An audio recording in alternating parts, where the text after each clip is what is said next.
What is operation management? Tourism industry operation management is the process of planning and managing the daily activities of tourism businesses to ensure everything runs smoothly and customers are satisfied.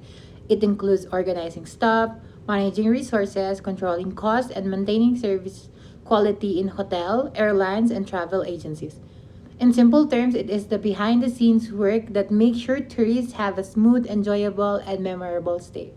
Why operation management matters? Because it ensures smooth operations, it helps hotel, airlines, and tour agency run efficiently without delays or confusion. Maintains service quality, it ensures standards are followed from cleanliness to tour organization.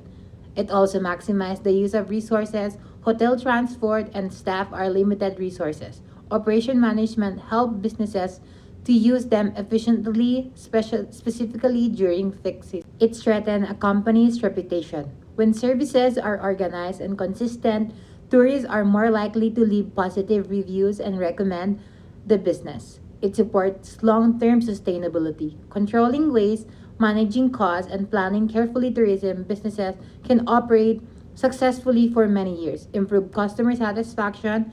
Good management leads to better service, making tourists happy and more likely to return. Organizations can be classified in two categories, which is manufacturing and service. Manufacturing organizations. Before a product ever reaches a customer, a coordinated system works behind the scene to make it possible. This system begins by understanding the market demand and moves on to securing the necessary materials and converting them into finished goods. Also, along the way, it also ensures that the products are stored properly and delivered efficiently.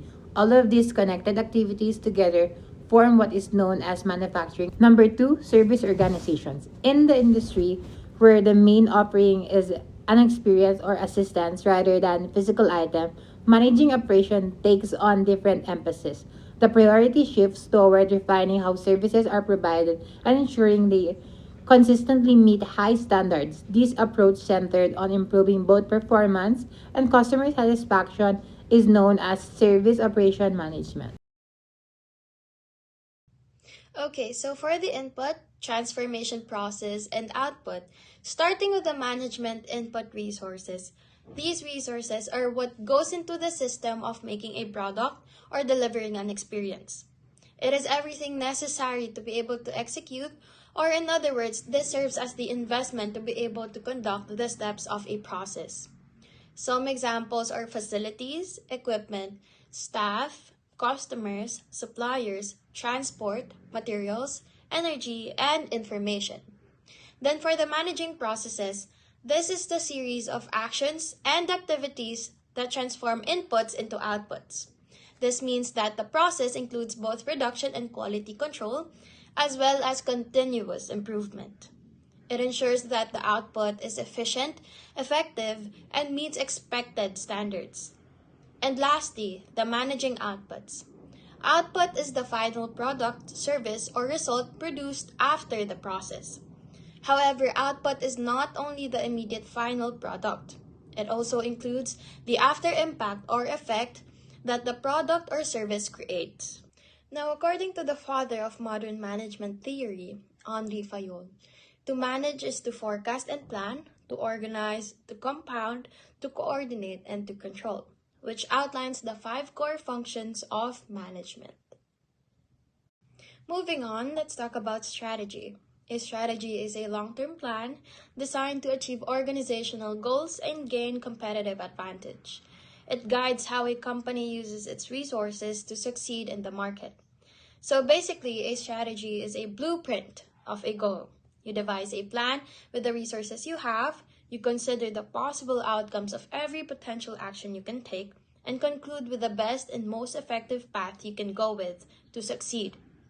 And that course of action that you choose to take will then be your strategy. Now, what are the 3 levels of strategy? One is the corporate level strategy.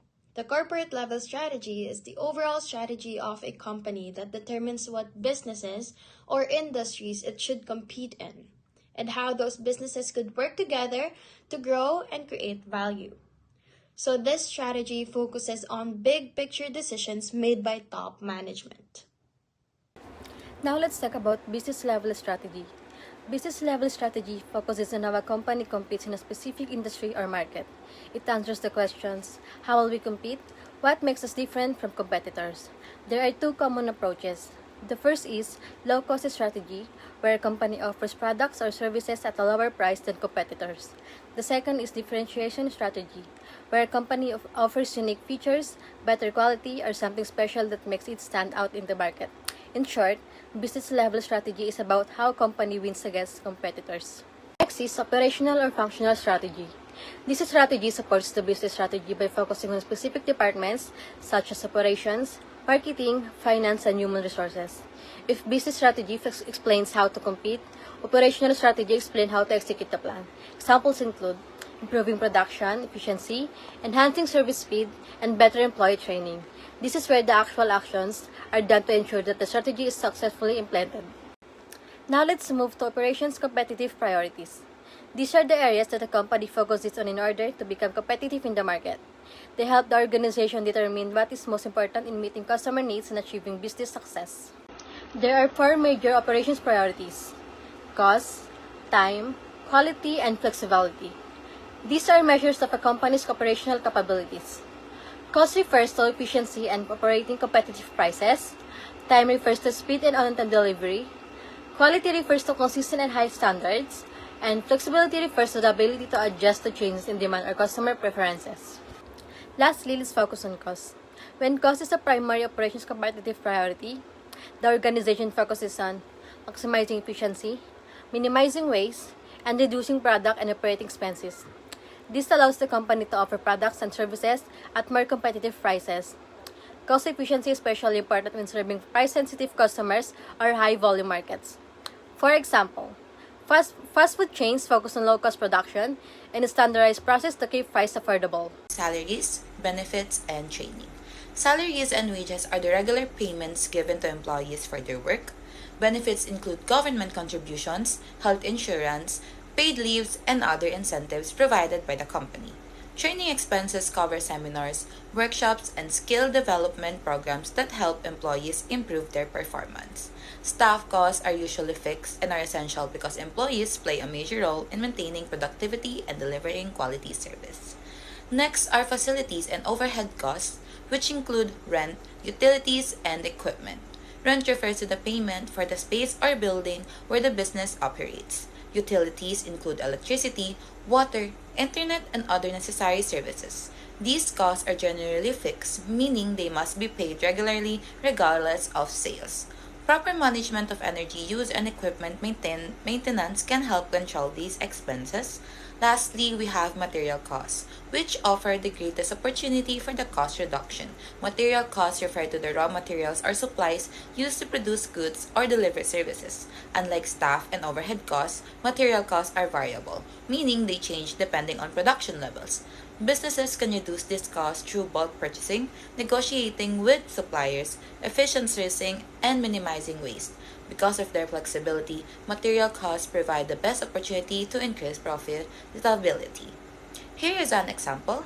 A clothing manufacturer reduces material costs by purchasing fabric in large quantities from a wholesale supplier, lowering the cost per unit. Time. Time refers to how quickly a company can deliver a product or service after a customer places a request. It is a crucial factor that affects customer satisfaction and decision making. When a business can respond and fulfill orders quickly, it not only meets customers' expectations but also creates a sense of reliability and efficiency. Speed in operations often translates to a competitive advantage. Customers are more likely to choose companies that can provide fast and dependable service. On the other hand, delays or slow responses can lead to dissatisfaction, lost sales, and damage to the company's reputation. An example is a coffee shop that serves orders in under 2 minutes attracts more customers than shops with longer wait times. Next is about speed and time. First, reduce costs. By shortening cycle times and maintaining lower inventory levels, businesses can significantly cut operational expenses. Faster production cycle mean less idle time, reduced storage needs, and fewer resources tied up in excess stock. This makes operations more efficient and cost effective. Second, improve delivery time. The faster company can fulfill customer orders, the higher the level of satisfaction. Quick and reliable delivery not only meets customer expectations but also builds trust and loyalty. Customers are more likely to return to a company that consistently provides timely service. Finally, enhance adaptability. Efficient time management allows a business to respond quickly to changes in demand, market trends, or unforeseen disruptions. This flexibility helps the company to stay competitive, adjust operations smoothly, and seize new opportunities faster than slower competitors. An example is a local flower delivery service that guarantees delivery within 2 hours after ordering, gain more customers by minimizing wait time and ensuring fresh arrivals. Next is flexibility. First, enables variety. Efficient operations allow a company to offer a wide range of products or services, catering to different customer preferences. This helps attract a broader customer base and meets diverse needs. Second, allows quick changes. Businesses with flexible operations can modify or update their products and services rapidly, whether it's responding to trends, introducing new features, or addressing customer feedback. The ability to make quick changes keeps a company competitive. Finally, supports adaptation. Flexibility helps organizations adjust to shifting customer demands and changing market conditions. Companies that can adapt quickly are better positioned to seize opportunities and maintain customer satisfaction even in dynamic environments. An example is a custom t-shirt company can quickly switch designs and colors based on customer orders or current trends, keeping its offerings relevant. Here are the types of flexibility. First, product flexibility. This refers to a company's ability to quickly respond to changing customer needs by updating or modifying product or service designs, by adapting offerings to match customer preferences or market trends. A business can remain relevant and competitive. Second, volume flexibility.